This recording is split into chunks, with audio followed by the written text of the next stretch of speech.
we've been duped into thinking that all water that has not been disinfected is wastewater.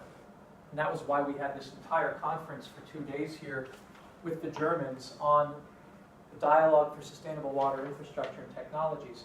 The fact of the matter is that for all of our human evolution, we were drinking living water that had live plants in it, that had live microorganisms, even live viruses, but they were in balance, so that if you were to drink it, your gut flora would recognize it and say, oh, I know you, oh, you're okay. Oh, hey, you can add some nutrients to me too. Hey, what do you want to do inside my gut? And you notice if you travel and you drink foreign water and you get sick for the first day and you have diarrhea, but then your microecology balances out and then you can survive and you're as healthy as the next person, but you have to go through that adjustment phase. You ever had that happen? You didn't get poisoned, you didn't get sick, but you got ill for a night and you lost everything and you had the runs or even you vomited, but then you're okay for the rest of your trip. Y'all had that? I know, like when you travel, like when I went to like Southeast Asia, it's like, you know, don't drink anything out of the tap. Don't have a frozen drink because of the ice, because there's different bacteria that you're not used to. Same when I went to Costa Rica and I had the same mindset, but then I ate ceviche, which was filled with water, and I got sick. So those are mine. But didn't you adapt after that? Yeah, after a solid like 48 hours. Yeah, miserable 48 hours. Yeah. But if you go through that, usually then you can eat anything in the town that anybody else can eat. Unless there's an epidemic of a disease, which would be bad, and you get killed. That's why we take our bottled water and we go.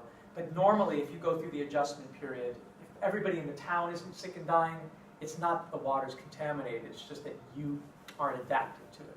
And in fact, you've been drinking too much sterile water. I found the more I drank living water, the more places I could visit and never get sick. Because I have such a complex ecology going on. My microbiome is so integrated.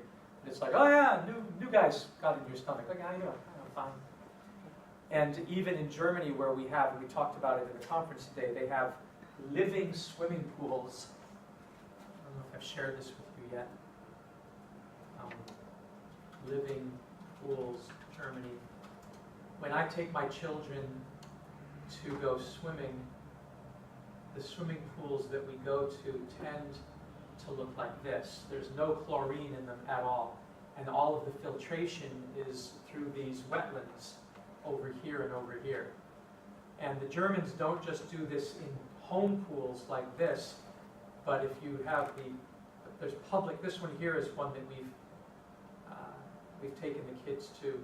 It's living water. There is no chlorine at all.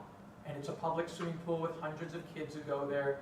There's one in, I think it's Living Pools Neanderthal Museum, Germany.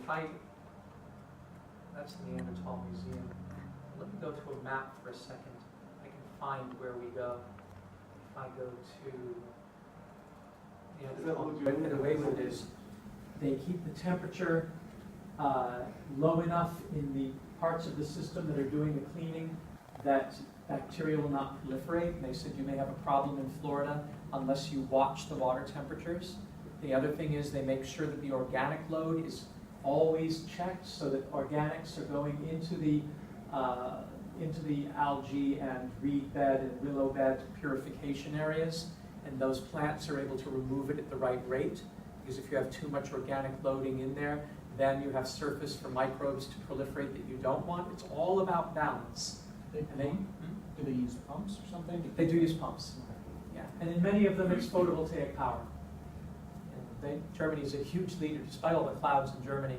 They're a major producer of photovoltaic panels, and even my neighbor, who's a banker, put solar panels on his roof in the cloudiest part of Essen. I said, I didn't know you were an environmentalist. He goes, I'm not. I'm a banker. It makes sense economically. Why would you not get free energy from the sun? And that's the cloudy area.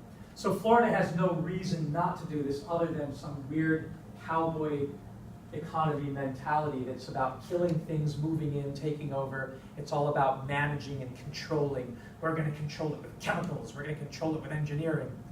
Instead of the paradoxically more laid back yet still rigorous German approach of nature is a good thing if we manage it and control it to our advantage.